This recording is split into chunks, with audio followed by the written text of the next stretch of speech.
اعوذ باللہ من الشیطان الرجیم بسم اللہ الرحمن الرحیم سامعین محترم السلام علیکم ورحمۃ اللہ وبرکاتہ۔ میں آپ کے سامنے دوبارہ پھر ایک وظیفہ لے کے آیا ہوں رجب المرجب کے مہینے کے حوالے سے۔ انشاءاللہ اس وظیفے کو آپ کریں، اس وظیفے کی برکت سے اللہ تعالیٰ آپ کی تمام مشکلات کو، پریشانیوں کو دور فرما دے گا۔ اللہ پاک سے دعا ہے اللہ تعالیٰ میرے سننے والے تمام سامعین، اللہ تعالیٰ ان کی علم میں، اللہ عمر میں، اللہ جوانیوں میں برکت عطا فرمائے۔ اللہ تعالیٰ پوری امت مسلمہ کی حفاظت فرمائے۔ اللہ تعالیٰ مجھے اور آپ کو، بلکہ آپ کی آنے والی نسلوں کو اللہ تعالیٰ اپنے دین کا داعی بنائے۔ سامعین محترم، میں اپنی ہر ویڈیو میں کہا کرتا ہوں کہ فرائض کے چھوڑنے سے جو عذاب آتے ہیں نا، وہ وظائف کے کرنے سے ختم نہیں ہوتے۔ جب تک ہماری نمازیں پوری نہیں ہوگی، ہمارے وظائف بھی اثر نہیں کریں گے۔ جب تک ہم 5 وقت نماز نہیں پڑھیں گے نا، آپ دنیا کا کوئی بھی وظیفہ کر لیں، کسی بھی چیز کا ہو، تو یقین کریں وہ اثر نہیں کرے گا، ٹھیک ہے؟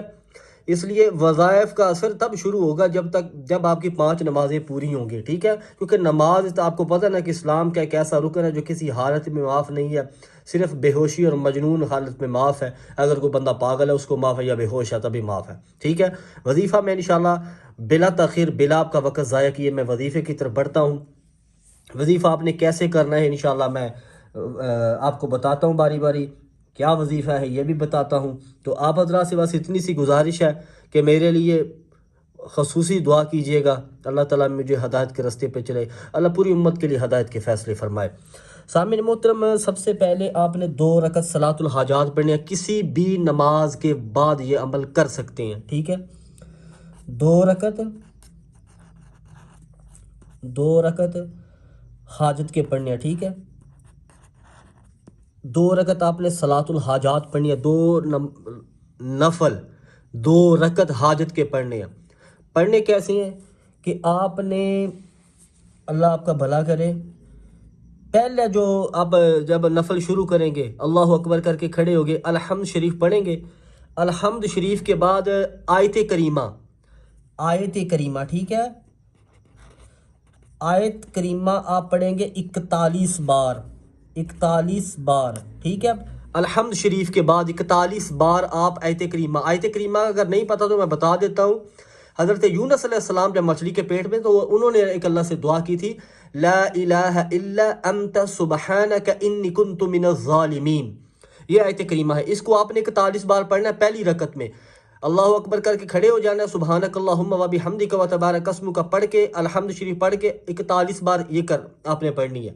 ایسے 1 رکعت آپ کی ہو جائے گی۔ دوسری رکعت میں آپ نے پھر الحمد شریف پڑھنی ہے۔ الحمد شریف کے بعد آیت کریمہ آپ نے پڑھنی ہے 31 بار۔ آیت کریمہ آپ نے پڑھنی ہے 31 بار، ٹھیک ہے؟ اول آخر آپ نے 11 مرتبہ درود ابراہیمی پڑھنا ہے۔ اول آخر 11 بار درود ابراہیمی۔ یہ کیسے آپ نے پڑھنا ہے؟ یعنی کہ جب 2 رکعت کی آپ نیت کرنے لگے نا، تو نیت کرنے سے پہلے، ٹھیک ہے، نیت کرنے سے پہلے آپ نے 11 مرتبہ درود پڑھ کے پھر رکعت کے لیے کھڑا ہونا ہے۔ اس کے بعد یہ رکعت ختم ہو جائے، پھر آپ نے یہ کرنا ہے، آخر میں 11 بار پڑھنا ہے۔ یہ آخر میں 11 بار پڑھنے سے پہلے ایک تسبیح آپ نے استغفار کی کرنی ہے، ٹھیک ہے؟ ایک تسبیح 100 بار، ٹھیک ہے؟ ایک تسبیح آپ نے استغفار کی، یعنی کہ 100 بار میں لکھ دیتا ہوں نیچے، یہ آپ نے پڑھنا ہے۔ اس کے بعد آپ نے 11 بار درود ابراہیمی پڑھ کے، اور جب آپ نوافل یہ ادا کر رہے ہو، آپ کی جو مشکل ہے، جو پریشانی ہے، وہ آپ کے ذہن میں ہونی چاہیے، میں فلاں مقصد کے لیے یہ پڑھ رہا ہوں۔ اس کے بعد آپ نے دعا کرنی ہے، ٹھیک ہے؟ اپنے مقصد کے لیے دعا کرنی ہے۔